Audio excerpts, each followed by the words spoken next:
against a candidate who reminds me of the symbol of his party, the circus elephant, his head full of ivory, a long memory and no vision, and you have seen elephants being led around the circus ring. They grab the tail of the elephant in front of them. And the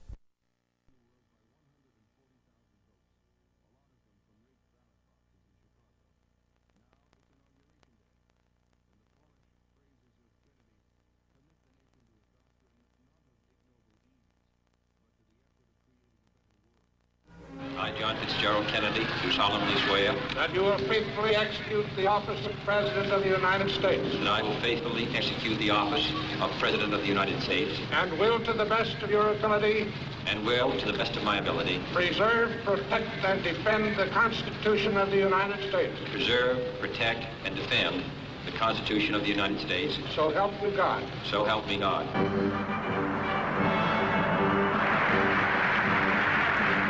Let the word go forth from this time and place to friend and foe alike that the torch has been passed to a new generation of Americans born in this century, tempered by war, disciplined by a hard and bitter peace, proud of our ancient heritage, and unwilling to witness or permit the slow undoing of those human rights to which this nation has always been committed and to which we are committed today at home and around the world. All free men, wherever they may live, are citizens of Berlin. And therefore, as a free man, I take pride in the word, Ich bin ein Berliner. Make the trip to Texas. There, he had hoped to reconcile differences between two factions of the state's Democratic Party, as well as drum up political support in a state that he had barely carried back in 1960. Kennedy, in fact, had felt the visit to be so crucial to his re-election chances that he persuaded his wife, Jacqueline, to accompany him.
My name is William Cooper.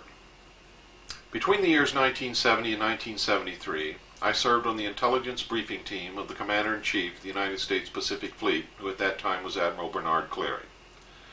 I was attached to the Office of Naval Intelligence.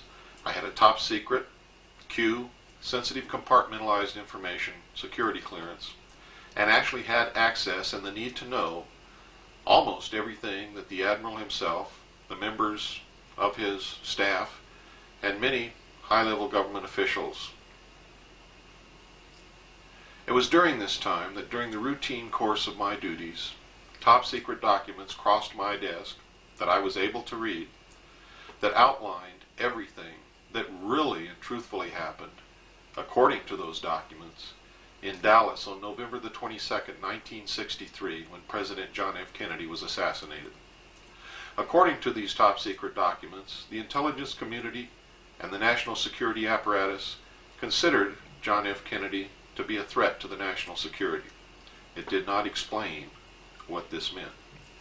It stated also that he had ordered the security establishment to prepare a plan to reveal to the American people within the following year the truth about unidentified flying objects.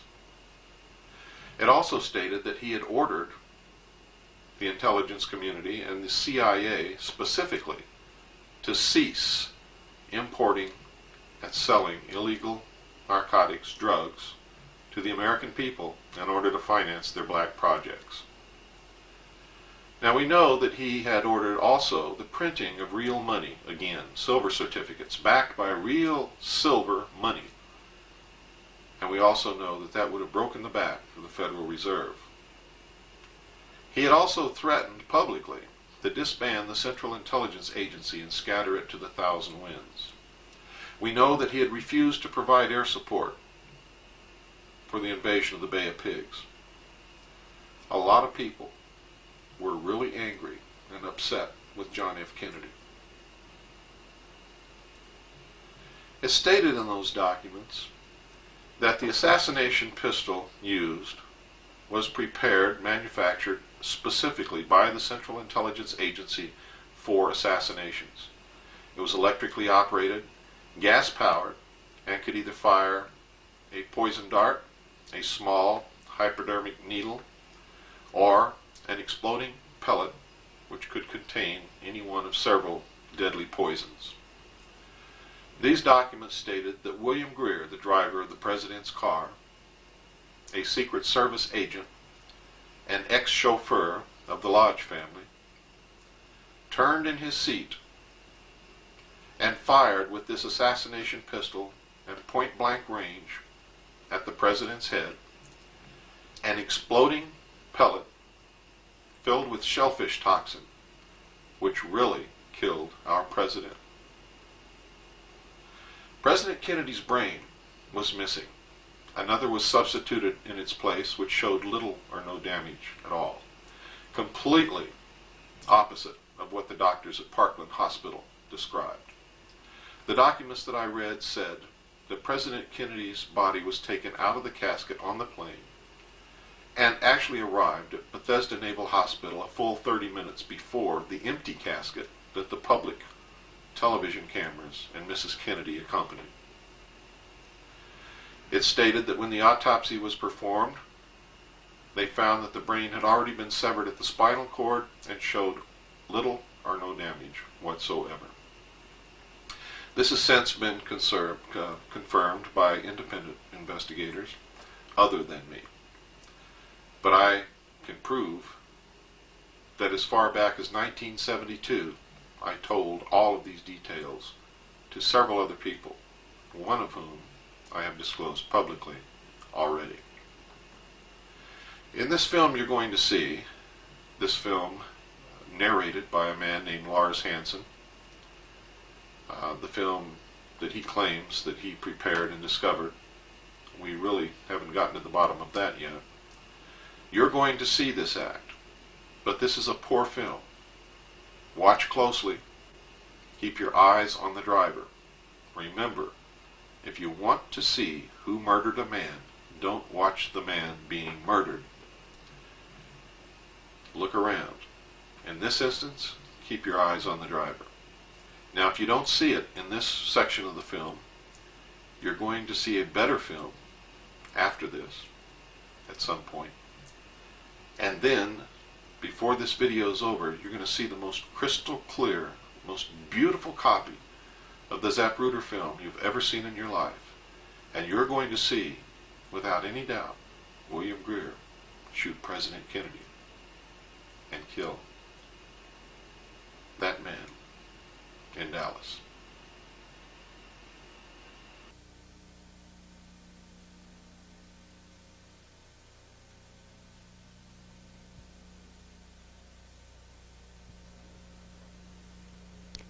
Nearly 25 years ago, the people of the United States and the world were shattered by the impact of an assassin's bullets upon the helpless, unsuspecting young President of the United States, John Fitzgerald Kennedy. The horrendous wound inflicted by those bullets has penetrated deeply into the body and soul of America, destroying the very lives of thousands and the heart and trust and political will of literally millions. In the years that have passed since this tragic event removed from the world stage perhaps one of the most promising human agents of peace and progressive political development, we have been fed one officially sanctioned lie after another, beginning with a blue ribbon cover-up commission to a castrated Senate Select Committee seeking to shed light upon an event deliberately enshrouded in deception, concealment, and outright falsehood. 25 years is long enough. It is time the truth was finally told, in the earnest hope that it will truly set us free of the murderers who pose as our protectors. What we're observing here is the motorcade in Dallas on November 22nd, 1963. As the presidential car passes behind the freeway sign, President Kennedy is struck in the throat by a bullet that was fired from the grassy knoll.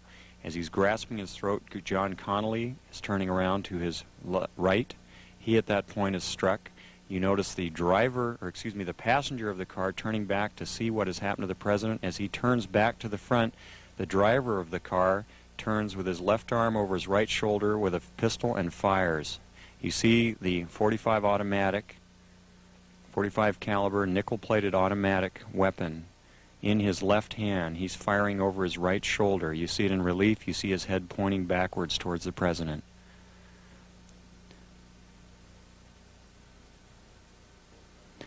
In this enhanced close-up, you see the impact of the bullet upon the president. The force of the shot drives him violently backward against the back of the seat. You see Mrs. Kennedy react in horror. The ugly gaping wound, which is evident here, according to many observers at the scene, was actually created on the print. This was not the actual nature of the wound. But you notice that Mrs. Kennedy wasted no time in trying to exit the vehicle because she clearly was able to determine exactly where that shot had originated, and it was her personal bodyguard, Clint Hill, another Secret Service agent, who attempted to keep her in. What the arrow is indicating here is what appears to be the outline of a man, a hat, and his rifle. The arrow is pointing to the rifle barrel of the man in the bushes who possibly was the rifleman on the grassy knoll who fired that shot. Another view taken by another photographer. Again, you see Mrs. Kennedy trying to exit the vehicle from behind, being pushed back in by her bodyguard. A number of witnesses on the scene rushing towards the vehicle.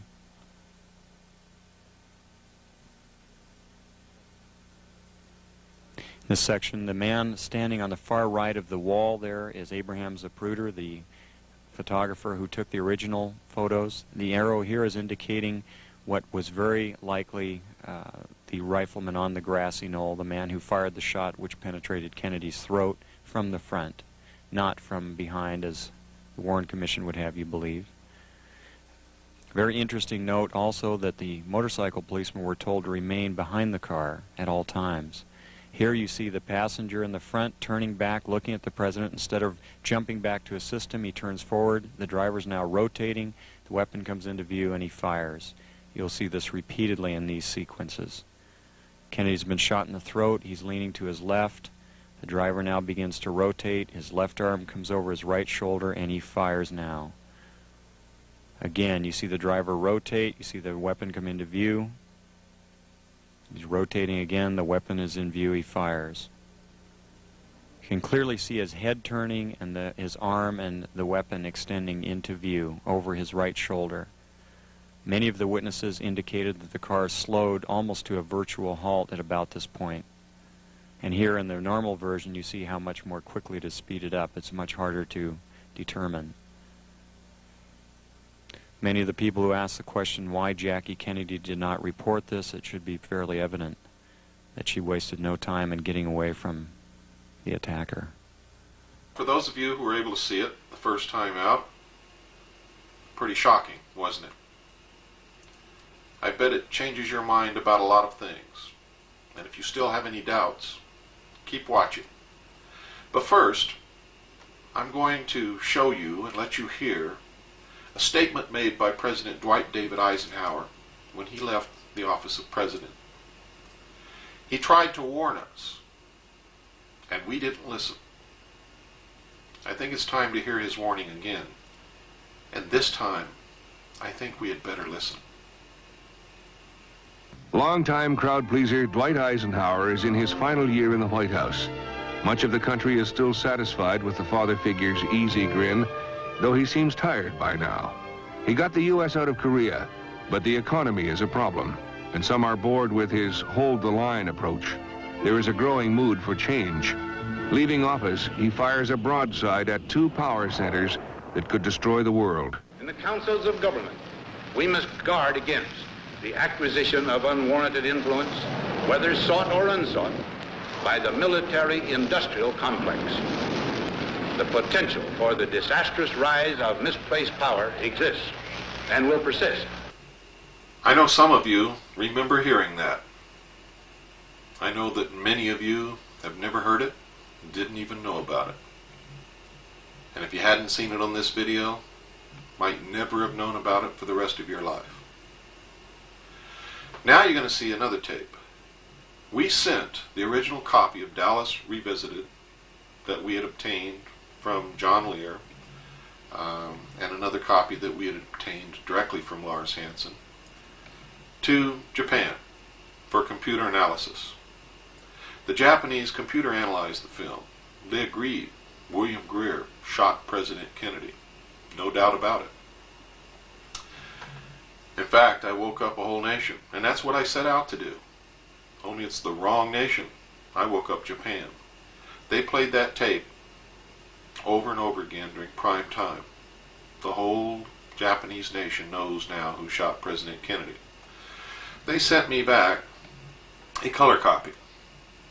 Now, the color copy is better, much better than Dallas Revisited.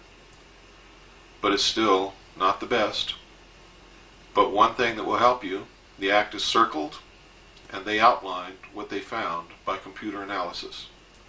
So you're going to be able to see it a lot better this time around. Remember, keep your eyes on the driver.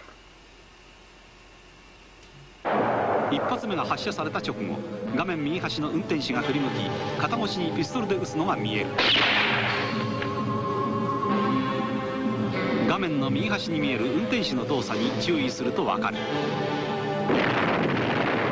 ハンドルを握った右腕越しに左手でピストルを突き出している。もう一度見てみよう。間もなく運転手の頭が後ろを振り向くと同時に肩のところに白く光るピストルが出てくるのが見える。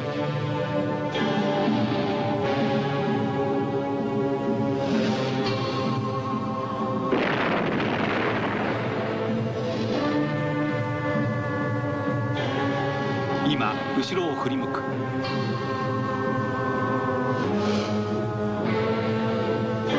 同じシーンを何度か繰り返してみるとよくわかる。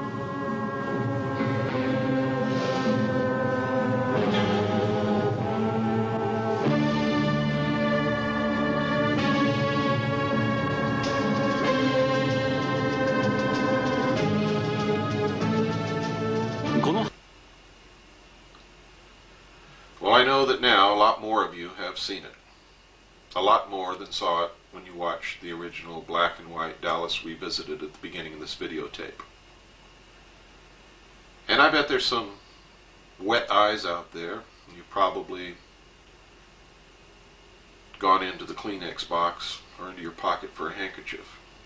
Don't be ashamed and don't be embarrassed. It never fails to bring a lump up in my throat. And for the first couple of years that I showed these tapes, I had tears in my eyes too. It's a very emotional experience. I've been trying to wake up America for 4 years. I'm making some progress, not enough. A lot of people have severely criticized me because I didn't have evidence about the gun and I didn't have evidence about the shellfish toxin. fact, people told me that the CIA had never engaged in assassinations. If they had just been aware of the House Select Committee on Assassinations, which investigated this very subject and this very assassination in 1976, they would know that that's not true. For it's in the archives of the film of those hearings that we find reference to the gun, photographs of the gun, film of the gun, reference to the shellfish toxin, but still no proof of the toxin. Until we watched a show on television, on public broadcast station, one night, here recently, called Secret Intelligence. And in that film, it showed a PhD doctor, Hannell is his name, explaining and showing where and how they manufactured shellfish toxin to be used in assassinations at Fort Detrick, Maryland, under the supervision and control of the Central Intelligence Agency. Now you're going to see those two clips. These two clips came to me originally from a research team of Colonel Keith Ranch. That's an honorary title, by the way, given by me for the outstanding work that he's done in helping us unravel this mystery and other mysteries. And Gordon Davis. Now the copies they sent us weren't too good, so we kept searching. We found better copies than that, and that's what you're going to see. Now you're going to see the gun, and you're going to see proof that they used shellfish toxin, and that the CIA had both of these in their possession. We have seen today the dark side of those activities, where many Americans who were not even suspected of crime were not only spied upon, but they were harassed, they were discredited, and at times endangered. Frank Church headed a Senate committee probing the intelligence community. Church took an open approach that some of his colleagues questioned. Where does the public's right to be secure override the public's right to know about something? Because in informing the public on a very sensitive matter, you're also informing the potential enemies of the United States. So I think you run into a philosophic conflict there. And I err on the side of protecting the security of the people. For 30 years, Congress had turned a blind eye to intelligence. Now senators competed for the national spotlight as the intelligence hearings went public. Every television camera in town was there, and it was really cranked up for a great show. I was told to bring this gun that we had developed and never used on people. My counsel, a very splendid guy who was with me, he said, look, don't you get near that thing. If it has to be handled, I will handle it. Have you brought with you some of those devices which would have enabled the CIA to use this poison for... We have indeed. For killing people?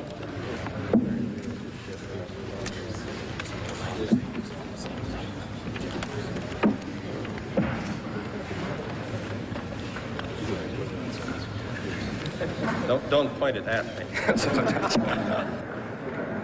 Mr. Colby was supposed to bring this gun up to Mr. Church. But seated next to him was the ranking Republican, Barry Goldwater. And Barry reached out and grabbed the gun and held it like this and got the picture that day. Because it was in every picture in the United States and maybe around the world, every front page. And the next day I confronted Goldwater. I said, Barry, did you know you were going to get your picture in the paper by taking the gun? He said, yes, I did. And I said, you took the gun away from the chairman. He said, I know I did. I said, where'd you learn that trick from? He said, Hubert Humphrey. And it worked. While senators clamored for photo opportunities, Colby devised a strategy to save his agency. If you try to hide every possible imperfection, it'll blow up in your face and you'll be worse off. Whereas if you can control it and be responsive and give them an honest feeling of what the whole thing is about, then I think you can survive one of these things. You've heard of the doctrine of plausible deniability. Yes, and I've rejected it now, Senator. I say that we cannot depend upon that anymore. So you don't find the work of this committee unwelcome? No, I do not. As I've said to the chairman, I welcome the chance to try to describe to the American people what intelligence is really about today. It is an opportunity to show how we Americans have modernized the whole concept of intelligence. Colby's decision to cooperate was unpopular with some former CIA leaders who tried to hold on to the agency's secrets. You were specifically asked about shellfish toxins and shellfish poisons. You say it's inconceivable that a secret intelligence arm of the government has to comply with all the overt orders of the government. Is that an accurate quote or not an accurate quote? Well, if it's accurate, it shouldn't have been said. Well, now, looks like we're on plausible denial again, is all I can say here, Mr. Chairman. Well, you're never entirely sure because, after all, many of the people in the CIA have been trained to lie. That's their job, to spread propaganda overseas. Not that all of our propaganda are lies. In fact, most of it is an effort to reinforce the truth of what America stands for. But some of the propaganda is lies. So you're dealing with people here who have been trained to mislead when they need to. But all you can do, and all we did, was to ask as many people, as many questions as we possibly could, and when we found contradictions, to pursue those contradictions by asking yet more people. If one has in one's possession or under one's control bacteriological or chemical weapons, they can be used both defensively and offensively. And by use offensively, we mean to include killing people, is that right? Well, they have the capacity to kill people if they were used in that way. Unrestrained, illegal, secret intimidation and harassment of the essential ability of Americans to participate freely in American political life shall never happen again. And suddenly it all began to roll out. The IRS was targeting thousands of Americans for tax investigations in order to chill the activity on their part that they didn't like. The U.S. Army was conducting surveillance of civilians in civilian life. There was a whole pattern of this running throughout government. And it was, of course, once you saw what was going on, it was a shock. We saw the tip of an iceberg that could have destroyed American liberty. Methods for assassinating Castro already existed. This is Fort Detrick, Maryland. This once secret facility was home to CIA experiments with drugs like LSD. It was also an armory for the agency's executive action capability, a program begun under the Eisenhower administration for disposing of unwanted foreign leaders. Some of the plots called for lethal poisons that were manufactured here. Dr. Everett Hennell, a microbiologist at Fort Detrick for 3 decades, worked in association with the CIA. These are what we call Class 3 cabinet systems. They're gas-tight systems for working with almost complete safety with any infectious diseases, toxins. Things such as the shellfish toxin, they're very toxic indeed, particularly when highly purified. And I understand that these could be placed on steel needles and fired with air guns into an animal and induce death almost immediately. So that they were apparently a very effective, or could be a very effective type of covert weapon.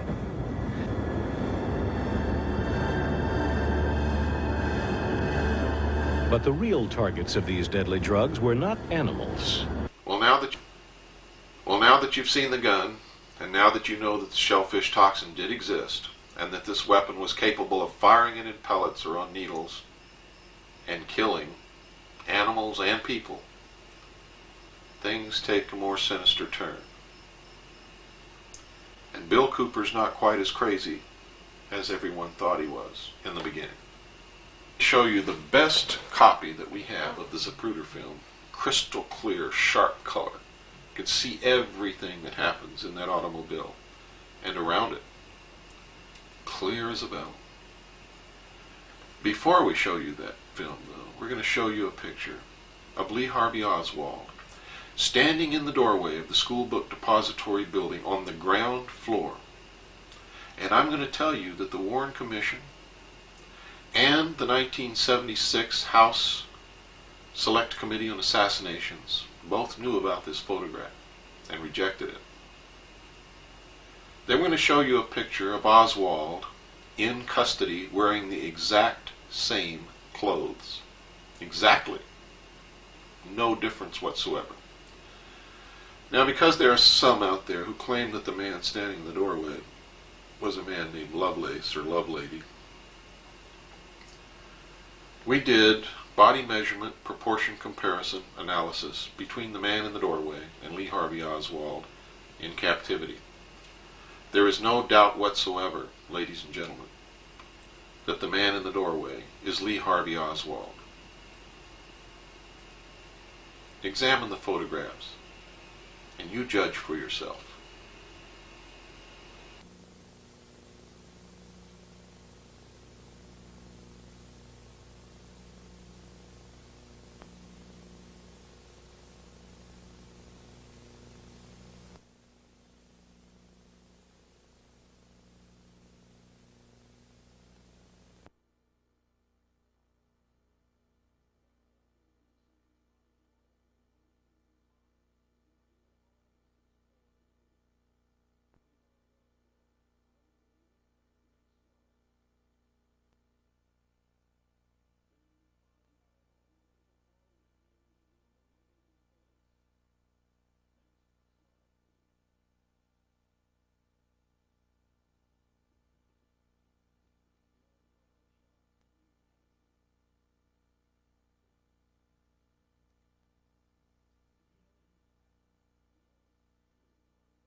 Wraps it up. The only thing you've got left to see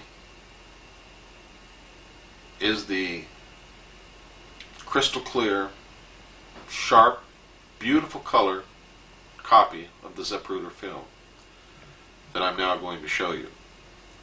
It's going to knock your socks off, and it's going to prove to you once and for all that William Greer did shoot President Kennedy in Dallas. And for those of you who always thought that the weapon was a reflection of the sun on Agent Kellerman's head, I want you to notice that in this film, the barrel of the gun sticks out past the back of Kellerman's head by at least 2, maybe 3 inches. There is no doubt it is not a reflection. It is a weapon. William Greer did shoot the president. You can see him bring that weapon up across his chest, turn completely around in the seat, and fire at point-blank range as he's facing directly at the president. Then you can see him bring that weapon back down across his chest. You'll see him hump down, grab the steering wheel, as Agent Kellerman humps down also. And then and only then does the car speed out of the kill zone. You must understand when you watch this film, ladies and gentlemen, that these are trained Secret Service agents. The only people in that car who did what they were supposed to do was Governor and Mrs. Connolly. They got down on the floor.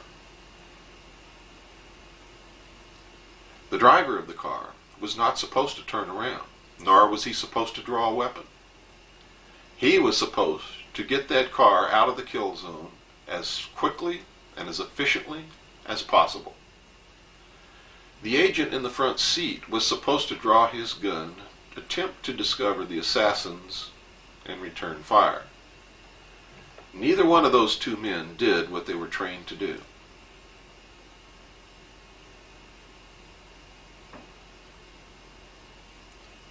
Watch now with your own eyes. And remember, if you think that William Greer drew a pistol and turned around and pointed at the president because he heard shots, You also have to understand that it's the job of any other Secret Service man who sees anyone pointing a pistol at the president to shoot him on the spot. No, William Greer killed John F. Kennedy. And here's the proof.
Well, I guess that really wraps it up. I hope that I have stirred you deeply. I hope that you're upset. I hope that you want answers. I hope that you send a copy of this videotape to your senators, to your congressmen, to the Supreme Court judges, to the Attorney General of the United States, to anyone else that you can think of. Please, do it. And remember, don't get sidetracked by the Asian tour of the secret government. Remember, Robert Groden, who has a bestseller out on the Kennedy assassination, and who's now trying to tell you that Kennedy was hit simultaneously from the front and the back, is one of those Asian tour. He is the man who, with false credentials, that he was the #1 best independent photo interpretation expert in the world, was hired by the House Select Committee on Assassinations in 1976 to view the Zapruder film and tell the committee what it contained. He blatantly lied to Congress when he said that William Greer never took his hands off the wheel. Remember that. And remember this: Robert Groden is not a photo analyst, has never been a photo analyst, has never been to school on any type of photography whatsoever, has no photographic credentials at all. His resume is a complete and total lie. Wake up before you're destroyed. The New World Order is right around the corner, and the men that killed John F. Kennedy are the architects of the New World Order. Goodbye. I hope that I've educated you. Please don't believe anything that I've said. Believe your own gut, your own eyes, your own research. And God bless you.